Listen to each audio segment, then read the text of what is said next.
এলাকায় হাতিয়ায় এমন আচরণ করছে, আপনার কথা যে যেন শেখ হাসিনা সরকারকে সে একাই পতন ঘটিয়েছে, এমন সংবাদও পেয়েছি যে সে টাকার বিনিময়ে ছাত্রলীগ ও আওয়ামী লীগের কর্মীদের পুনর্বাসন করছে। খুবই বিশ্বাসযোগ্য কিছু মানুষ, আমি তার কোটেশনের মধ্যে রাখছি, আমাকে জানিয়েছেন সরকারি টেন্ডার পাইয়ে দিয়ে সে বিপুল পরিমাণ টাকা বানাচ্ছে। তারপরও আমি এসব ছোটখাটো কর্মকাণ্ড নিয়ে কিছু লিখতে চাইনি। একটু কি আপনি বলবেন যে মানে না, জুলকারনাইন সাহেব ভাই আমার একজন সম্মানিত মানুষ, আমি ওনাকে শ্রদ্ধা করি। আন্দোলনের সময় ওনার সাথে অনেকবার যোগাযোগ হয়েছে, উনি অনেকগুলো অভিযোগ এনেছেন। ওনার সাথে আমার পরবর্তীতে কথা হয়েছে, উনি অনেকের কাছে শুনেছেন। আমি ওনাকে বলেছি যে হচ্ছে ভাই আপনি আপনার যে ইন্টেলিজেন্স কিংবা অনুসন্ধানী লোকজন আছে ওনাদেরকে পাঠান, হাতিয়াতে দেখে আসুক আসলে হাতিয়াতে আওয়ামী লীগকে কারা পুনর্বাসিত করছে আর হচ্ছে কিভাবে আওয়ামী লীগের বিরুদ্ধে আমার অবস্থান নিয়েছি। এবং একই সাথে হাতিয়া উপজেলায় এই যে সিএনজি স্ট্যান্ড থেকে চাঁদাবাজি করে প্রতিটা জায়গা থেকে, হাতিয়া এটা বন্ধ। ঘাট কেন্দ্রিক চাঁদাবাজি সেটা হাতিয়াতে বন্ধ, শুধুমাত্র আমার এই শক্ত স্ট্যান্ডের কারণে সম্ভব হয়েছে। না হয় বাংলাদেশের প্রতিটি জায়গায় যে পরিমাণ চাঁদাবাজি হচ্ছে আওয়ামী লীগ যাওয়ার পরে অন্য দল, সেটা হাতিয়াতে চলমান থাকে। এবং এই ক্ষেত্রে যদি হচ্ছে প্রতিবাদ করার মতো কেউ থাকলে, ভাই আমি একটু শেষ করি, প্রতিবাদ করার মতো কেউ না থাকলে তাহলে এটা খুব ভালোভাবে চলতে থাকে। হচ্ছে প্রতিবাদের ভাষা একটু রূঢ় হয়, যেহেতু আমি প্রতিবাদ করছি সেহেতু অনেকের কাছে এটা মনে হতে পারে যে হচ্ছে যে ও একটু রূঢ় ভাষায় কথা বলছে, ও একটু হচ্ছে নিজেকে। আমার প্রশ্নটা শুনেন, আপনি তো হাতিয়ার নাগরিক বা হাতিয়ার সন্তান আগেও ছিলেন, পরেও আছেন, মানে 5 আগস্টের আগেও ছিলেন, 5 আগস্টের পরেও আছেন। সেই সময় যে কাজগুলি চলতেছিল, ধরেন চাঁদাবাজি চলতেছিল, সেগুলি তো আপনি তখন বন্ধ করতে পারেন নাই বা চান নাই নাকি? চেয়েছিলেন? আমরা তখনও চেয়েছি, কিন্তু আমাদের সেই ধরনের স্ট্যান্ডটা নিতে পারি নাই।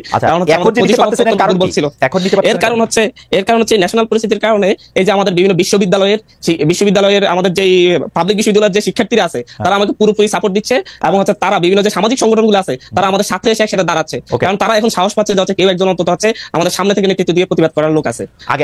আগে এই সমর্থনটা আপনি পান নাই, তাই তো? জি জি জি, অবশ্যই। এর আগে আপনি একটা জিনিস লক্ষ্য করবেন, আমাদের উপজেলাতে আমি বলবো মানে হচ্ছে আমাদের এই হাতিয়া উপজেলাতে আমি কয়েকটা বিষয়ে প্রতিবাদ করতে গিয়ে এর আগে লাঞ্ছিত হয়েছি, ঘাট কেন্দ্রিক প্রতিবাদ করতে গিয়ে লাঞ্ছিত হয়েছি। মানে এমনকি স্টুডেন্ট অবস্থায় আমি প্রতিটি ক্ষেত্রে প্রতিবাদ করতাম আমার জায়গা থেকে।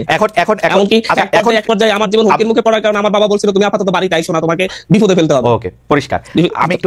আমি জনাব হান্নান মাসুদ একটু এই পর্যায়ে একটু শেষ কথা বলি। সরকার, আপনি যখন এইসব প্রতিবাদ করতে যান, চাঁদাবাজি বন্ধ করতে যান, তখন সরকারি লোকজন আপনার সঙ্গে থাকে, পুলিশ, অ্যাডমিনিস্ট্রেশনের লোকজন?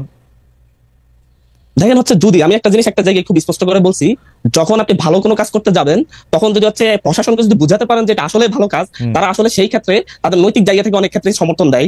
একটা উদাহরণ বলতে চাই, এখানে দীর্ঘ সময় ধরে গত 16 বছর ধরে আমাদের নদী ভাঙ্গন জনিত কারণে যারা তাদের ঘর বাড়ি হারিয়েছে তাদের জন্য সরকারিভাবে ভূমি বন্দোবস্ত দেওয়া হয়, বিভিন্ন দাগ কেন্দ্রিক বিভিন্ন এরিয়া ভিত্তিক। সেই ভূমি এটা বিএনপি আমলে মানে এর আগে যারা ফজলুল আযম সাহেব এমপি ছিলেন ওনার আমলে বন্দোবস্ত হয়েছে, কিন্তু হচ্ছে এটা আওয়ামী লীগ বিএনপি দুইটা ভাগাভাগি করে সাধারণ মানুষগুলোকে কিন্তু হচ্ছে এই ভূমিগুলো বুঝিয়ে দেয় নাই। কিন্তু গভর্নমেন্টের জায়গায় এই বিষয়টা ছিল যে হচ্ছে গভর্নমেন্ট কিন্তু হচ্ছে যখন বুঝিয়ে দেয় হিসাব করে যে এই জায়গায় আছে ধরে নিয়েই বুঝিয়ে দেয়, কিন্তু আমাদের এই জায়গায় 16 বছর যাবত কাউকে সেই জায়গায় যেতে দেওয়া হয় নাই।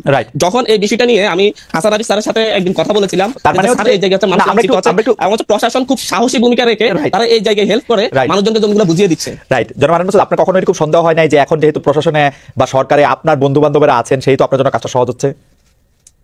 না, আমি সেটা মনে করছি না। আমি মনে করছি প্রশাসনে যেহেতু এখন প্রশাসনে এবং সরকারে যেহেতু আওয়ামী ফ্যাসিস্টের দোসরগুলা নেই, সেহেতু আছে এখন যেহেতু দেশপ্রেমিক অধিকাংশ দেশপ্রেমিক মানুষ আছে, সেই ক্ষেত্রে দেশের যে কোনো ভালো কাজের জন্য তারা সহযোগিতা করছে এবং আমাদের জন্য এটা ভালো হচ্ছে। ধরেন এখন বিএনপি ক্ষমতায় থাকলেও আপনারা প্রশাসনকে এরকম বুঝাতে পারতেন, এরকম মনে করতেন? আমি একটা জিনিস মনে করি, বিএনপি ক্ষমতায় থাকলেও যদি আমাদের সাবেক এমপি ফজলুল আযম সাহেব উনি যদি এমপি হতেন, উনি নিজে অনেকগুলো উনি নিজেও সমাধান করতে পারতেন, কারণ উনি অত্যন্ত মানুষকে ভালোবেসে অনেকগুলো কাজ করে গিয়েছেন। এটা আমরা ওনাকে এখন এই জন্য শ্রদ্ধা করি। ফ্যান্টাস্টিক। মাসুদ, আপনাকে ধন্যবাদ। আমি একটু আবার